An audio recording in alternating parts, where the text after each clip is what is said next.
Please join us today. I'd like to show you what was taught to me when I was 19 years old, how to remove nails from trim that you will repurpose and reuse.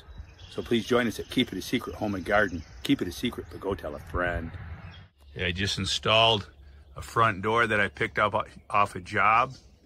I installed an 8-foot door, which required installation of a new header.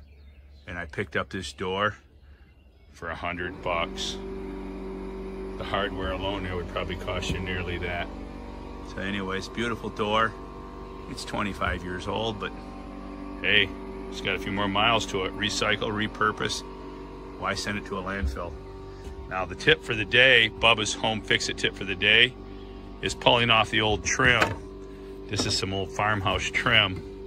And a common mistake that people don't know that I learned from a Danish carpenter out in Palo Alto, California, Willy Poulsen, when I was 19 years old, is you take the nails and you don't bang them out the front. The first knee-jerk reaction is to take and bang the nails out the front because I'm going to reuse this trim.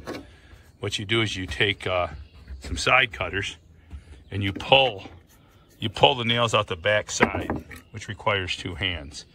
But you take and you pull them out the back side, holding the board down. Be careful you don't get injured. That way, you're not banging them out the front and splintering out the filler hole. You don't have to refill them.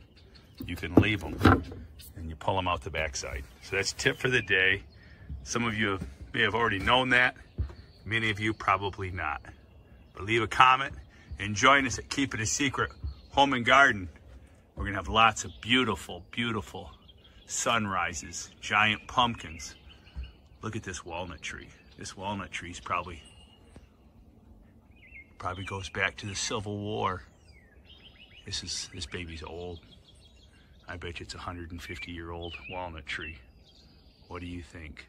We have any tree experts on board?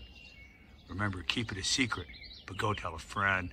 Bubba's sharing growing tips around the world. Join us for home improvement tips, growing giant pumpkins, tomatoes, watermelons, cantaloupes, and more. And you can buy your seeds at worldwidegiantgrowers.com. Keep it a secret, but go tell a friend.